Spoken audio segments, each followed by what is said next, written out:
नमस्कार दोस्तों, मैं हूँ निशु और मेरे चैनल में आप सबका बहुत-बहुत स्वागत है। दोस्तों, आज की वीडियो में मैं लेकर आई हूँ एक ख़ास जानकारी, जिसमें मैं आपको बताऊँगी सुकन्या समृद्धि योजना रूल्स चेंज। दोस्तों, सुकन्या समृद्धि योजना में हुआ है बदलाव। जाने क्या है सुकन्या समृद्धि योजना, उसके बारे में बताऊँगी मैं आपको दोस्तों।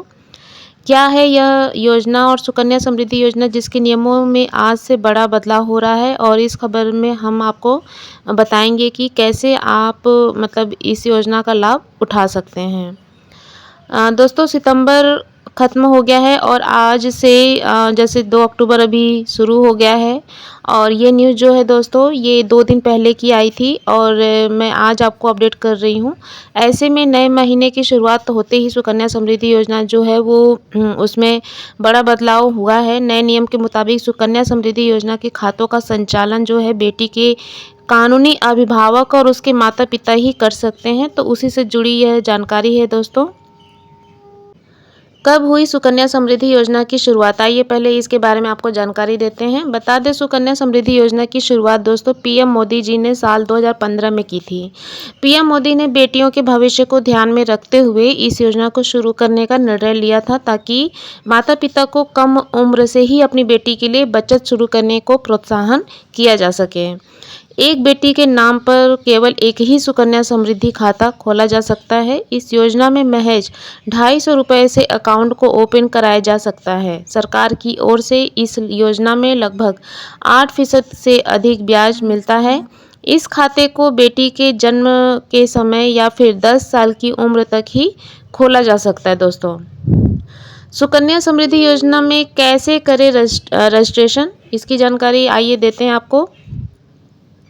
अगर आपको सुकन्या समृद्धि योजना में खाता खुलवाना हो तो आप अपने घर के पास स्थित डाकघर या इस योजना के तहत पंजीकृत बैंक के कार्यालय जा सकते हैं।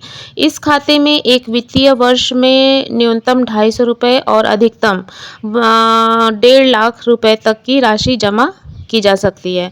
बेटी के बालिग होने तक खाता अभिभावक द्वारा ही संचालित किया जा सकता है और नए नियम के तहत सुकन्या समृद्धि योजना में 1 अक्टूबर से बेटियों के कानूनी अभिभावक ही उनके खातों का संचालन कर सकेंगे।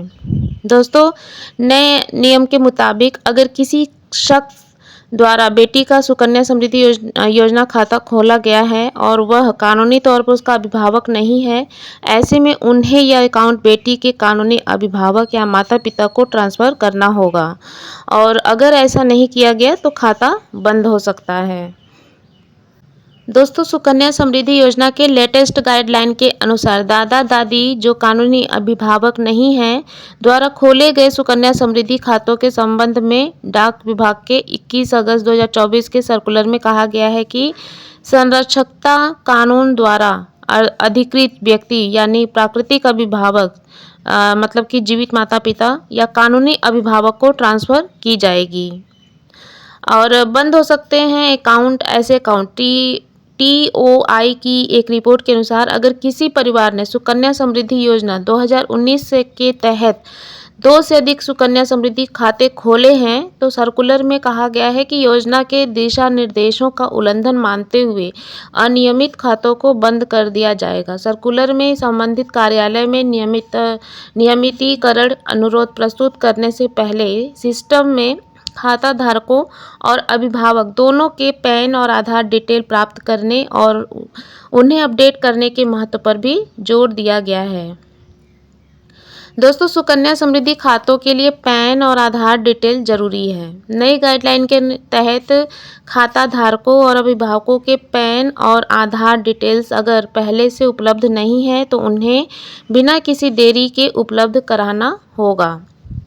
दोस्तों, अकाउंट होल्डर की असुविधा कम करने की कोशिश। देश भर के डाकघरों को ऐसे खातों की तुरंत पहचान करने और विभिन्न चैनलों के माध्यम से खाता धारकों को अपडेट नियमों की जानकारी देने का निर्देश दिया गया है।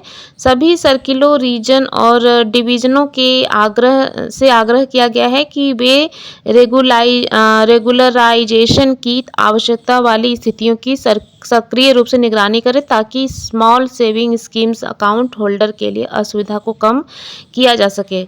सुकन्या समृद्धि योजना में कितना मिलता है ब्याज? दोस्तों सुकन्या समृद्धि योजना में हर महीने 250 रुपये से लेकर 1.5 लाख रुपए तक सालाना जमा कर सकते हैं। इस तिमाही में सुकन्या योजना के तहत जमा राशि पर 8.2% ब्याज दिया जा रहा है। बेटी के 21 वर्ष का होने पर यह खाता मैच्योर होता है और इसके अलावा इस अकाउंट में बेटी के 18 वर्ष का होने पर 50% रकम निकाली जा सकती है। अकाउंट खोलने के आपको बेटी का जन्म प्रमाण पत्र के साथ ही माता पिता या अभिभावक का पैन और आधार कार्ड भी देना पड़ता है।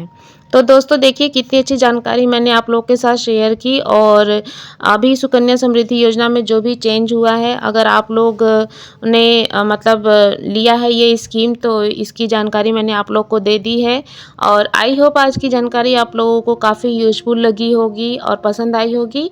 तो ऐसे ही जानकारी और न्यूज़ के साथ मैं फिर से हाजिर होंगी नेक्स्ट वीडियो के साथ। तब तक के लिए बाय बाय, सी यू।